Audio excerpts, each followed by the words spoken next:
হুদাইবিয়ার সন্ধি ইতিহাসের এক অনন্য চুক্তি, যা প্রথমে মুসলিমদের জন্য পরাজয় মনে হলেও এই চুক্তি শেষ পর্যন্ত ইসলামকে আরবের বুকে বিজয়ের দ্বার প্রান্তে পৌঁছে দেয়। এই চুক্তির কিছু শর্ত নিয়ে এমনকি সাহাবীরাও হতাশ হয়ে পড়েছিলেন। তারপরেও কেন মুহাম্মদ সাল্লাল্লাহু আলাইহি ওয়াসাল্লাম এই অসম চুক্তি মেনে নিয়েছিলেন? ষষ্ঠ হিজরিতে মুহাম্মদ সাল্লাল্লাহু আলাইহি ওয়াসাল্লাম স্বপ্নে কাবা শরীফ জিয়ারতের নির্দেশনা পান। তিনি যুদ্ধ নয়, শান্তির বার্তা নিয়ে 1400 সাহাবীকে সঙ্গে নিয়ে উমরার উদ্দেশ্যে মক্কার পথে রওনা দেন। কিন্তু কুরাইশরা তাদের প্রবেশের অনুমতি না দিয়ে প্রতিরোধ গড়ে তোলে। এমন উত্তপ্ত পরিস্থিতিতে কুরাইশ ও মুসলিমদের মধ্যে মুখোমুখি সংঘর্ষ এড়িয়ে চলার জন্য একটি সমঝোতার দরকার ছিল।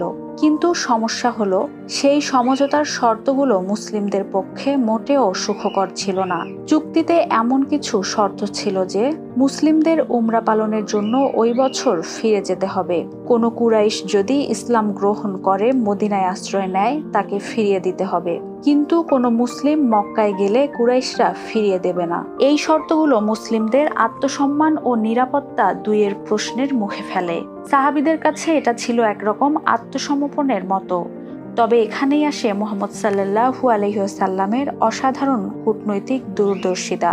তিনি সাময়িকভাবে কষ্টকর সিদ্ধান্ত গ্রহণ করলেন একটি সুদূরপ্রসারী লক্ষ্য নিয়ে। বাস্তবে এই চুক্তির মাধ্যমে কুরাইশরা প্রথমবারের মতো মদিনার ইসলামী রাষ্ট্রকে আনুষ্ঠানিক স্বীকৃতি দিল।